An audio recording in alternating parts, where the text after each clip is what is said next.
Real quick as well. It looks like no one is enjoying Donald Trump, even on the conservative side.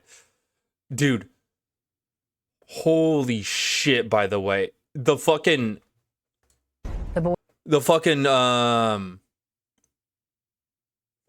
UFC event. Oh my god. It looked terrible. Boys are back with us. Miles, your reaction to everything we saw in Do we get to DC see this do we get to see weekend? clips Quite of the it? juxtaposition. Okay, we do get to see clips of it. It was, Stephanie, a weekend of humiliation for. Yeah. Yeah. Pretty much. They had dude, okay, so they had the UFC fighters walk along Medal of Honor military members. So other military members had to salute, because in the military, when someone who has a Medal of Honor walks by, you have to salute them. It's part of the protocol. And so to get the military members to salute the athletes walking down, or the UFC fighters walking down the thing, what's it called? Not the thing. Whatever, the thing. Yeah, the thing. The entrance to the arena, they walked with Medal of Honor military members. The president and for the United States of America. Of course, Donald Trump has lost a number of rulings in the courts about having his name on federal buildings and rewriting history in national parks. He was forced to take those things down this weekend, start reversing them. And at the same time, the country, I think, was humiliated by this spectacle. Now, let me just say, I'm not opposed to the idea of the United I am. States having some sort of UFC fight or Personally, I am. or some sort of event. But I think to anyone watching this, anyone steeped in history, this felt a lot like America's Roman moment. And to those students of That's a little stupid to say. I'm sorry, but like, that's a little dumb to say. history, they'll probably remember a satirist from Roman times named Juvenal, who watched his country slide into autocracy and coined a very famous phrase, bread and circuses. That is what he said Roman rulers, as the Roman Republic fell and turned You could say that about a million different events before this. into the empire, gave their people to distract them from that slide into despotism. If you were going to create an image, Steph, of American decline, you could not have created an image that echoed better back to Roman times than this. The gladiator-like spectacle in front of the White House on the emperor's 80th birthday. I think it was a And these guys are like, these UFC fighters are complete fucking morons. Like some of the dumbest people on earth. alarming for a lot of reasons. And unfortunately, I think a lot of our leaders don't remember those echoes of history. Well, that's one way to look at it. Damien, your colleagues at the Journal wrote that Trump bet on this UFC event to energize his base. And I did not know that. That is very funny. If we're going to continue this trend of returning history back to our national monuments, can we bring back mentions of trans people and bisexuals back to the Stonewall Monument? True! morning, he's now previewing his next big rally is going to be at the Washington and Lincoln Monument. What a fucking disgrace, dude. Is it realistic to think that these things are going to boost his standings? I mean, I get that Miles is saying for anyone who's sort of steeped in history, loads of folks aren't. Loads of people are thinking about the Roman Empire every 90 seconds, and they think it's badass. Oh, okay. No. No. Dumbass conservatives do. If you tell anybody with the inkling of education about the Roman Empire, they're like, okay, empire falls. Everybody knows that. I'm sorry, but that's a little dumb to say. I think people are thinking about the Roman Empire when it comes in terms of America as like this facetious, like, oh, 250 years, like, oh, blah, blah, blah. No, it's like people are thinking about, I'm so sorry, you can have your name on Kennedy Center. You're going to put your name on a Washington Monument. True. His next rally is going to be at the Washington Monument and the Lincoln Memorial. But I think it's more of like, people are thinking about the Roman Empire in the context of America as like, we're just doing a bunch of stupid shit to ruin our economy and make life miserable for people to benefit a very small few. I think this was actually pretty clever. I think we're not going to know really till November about how effective it was. But if you think about both things we've been talking about. Have they been seeing the polling? literally looks like shit for Republicans. Today, Iran and what happened with the UFC fight. Trump's got problems with his base, okay? And the Iran deal, hopefully for him, for his base, will bring gas prices down. Yeah. You can't have a nightmarish scenario where you have They're not going to be down until 2027. They're not going to even start going down until 2027. $4 a gallon gas in November. That'd be a total mess. Something that's bigger. Whether he's saying America's kind of open, this is the people's country, there's no hallowed ground here. I'll take you wherever you want to go. He said that our former First Lady, Michelle Obama, is a man. I don't care who you vote for. No one pushed Wait, did Trump say that? Who said that? Trump. That's not a surprise. But in front of the whole entire world, he said that our former First Lady, Michelle Obama. He said that? Trump says Michelle Obama is a man.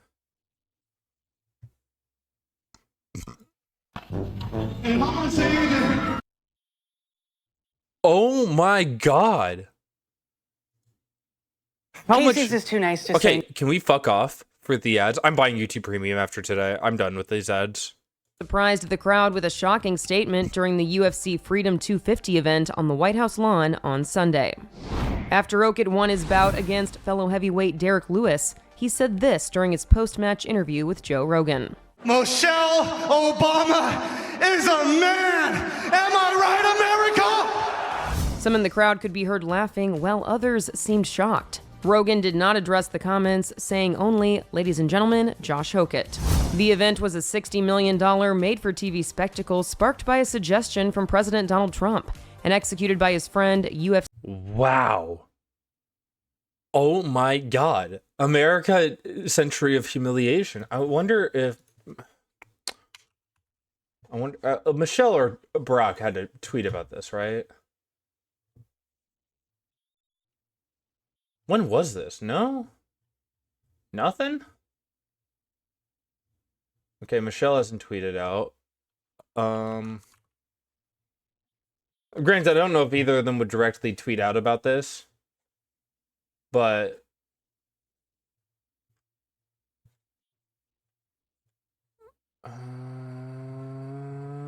nothing. I'm not seeing anything on either Twitter accounts.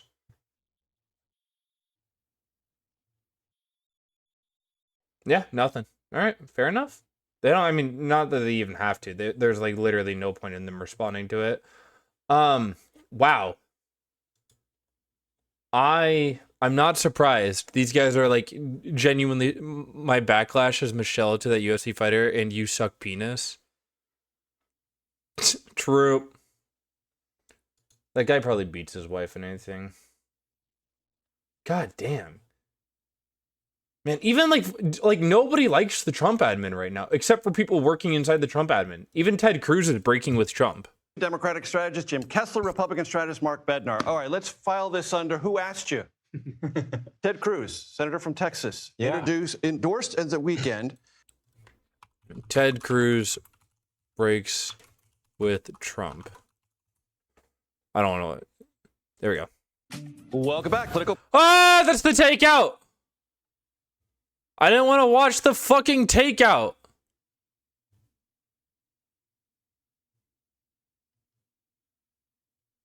Whatever.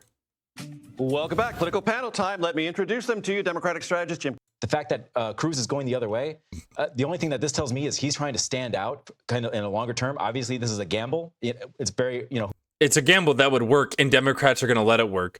We need to stop. Like, holy shit. If I see any Democrats congratulating, like, Ted Cruz, MTG, what's her name? The fucking crazy transphobe. I can never remember her name because it's so fucking generic. In Congress. No, not Sarah McBride. She is the transgender member of Congress.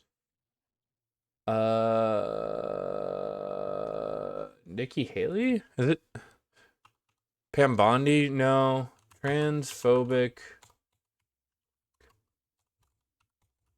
Congresswoman.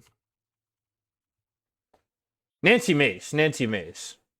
Like, they're all breaking with Trump because they see the ship sinking from fucking 20 miles away, because it's very obvious. But Democrats need to not platform them. Who knows if it's going to work, but this is clearly an attempt to go against the grain to try to do a kind of a political audience that he doesn't have right now. And Jim, this is just product differentiation. You've got to do that. You've got to be something different if you're Ted Cruz. Yeah, look, he's obviously interested in running in 2028. No doubt. And the only way, he's a long shot. Very much so. The only way he wins is if it's a change election within the Republican Party. Right. And you're going to have Vance and Rubio who are going to be like, stay the course. Or Trump. If Trump lives to that age. In some sort of way. And so he's making some long shot bets. He's a calculating guy. I'm not saying that in a negative sort of way. I'm just saying like Everyone calculates he in calculates. politics. So I think he's just putting Can we not like put Republican and Democrats up here next to each other like they're the same fucking class of person? his chips in places where, like, maybe it pays off. I wouldn't bet on the guy, but that's what he's doing. Alaska Senate race had an interesting development today. There were two Dan Sullivans momentarily on the ballot, not any longer, because the Alaska Division of Elections today decided to remove Republican Senator candidate Daniel J. Sullivan from the ballot because he, according to the Division of Elections, did not declare an actual good faith candidacy, but was instead filed with a purpose to confuse or mislead and thereby compromise the ballot's fairness or neutrality. So the real Dan Sullivan, the senator, the incumbent, on the ballot by himself. Right. And obviously the No. I got a little shocked by that. I didn't know that happened. That's pretty funny. other Dan Sullivan, he has the opportunity to appeal this decision. Right. So we're going to have to see where that goes. But Dan Sullivan, Some low-level suggestion he was a stalking horse for Democrats to muddy the waters. right, and Senator Sullivan God, no, it's like, shut the fuck up. said as much as well. Obviously, this is going to be a top-tier race for both parties going into this cycle. The fact that now this sort of dust-up has now cleared, this is helpful to the senator from Alaska, the real Dan Sullivan. I guess I don't even know how to say it. But this is a good development for him. This means that he can focus his attention on the Democrats, and we can perhaps deploy our resources. And Jim, I guess from your perspective, the only thing that matters is Alaska's in play. Alaska is in play, and Mary Peltola is a good Mary Peltola. Oh, I love her. candidate. She's won statewide before. It is a very bad environment for Republicans right now. She is running on very, very local issues there. It's an interesting race. And their mantra is she only cares about Alaska. She only cares about Alaska. And Senator Sullivan is wrapped up in the Washington, D.C. fights and the Trump fights. And, that's how they're waging this race. And it's pretty smart. So last night at the And it's going well for her. White House, you folks might have heard something about this. There was a very large UFC event. I didn't watch it. I watched World Cup and Stanley Cup finals. My parent company had it on streaming. I will probably get a letter in triplicate in my file for not watching it. And if I do get that letter, I promise I will read every word out loud on this program. And it went really well. I mean, by all accounts, I didn't watch it, but Why are we glazing this? Whatever, dude. I'm just happy to see the Republican Party fracture. Trump is beyond unpopular, and it makes me happy. It truly does make me happy that Trump is beyond unpopular right now. He has truly nobody surrounding him except for sycophants, and it's not going to treat them well in the midterms. They're not going to have a good time with these fucking morons in the midterms.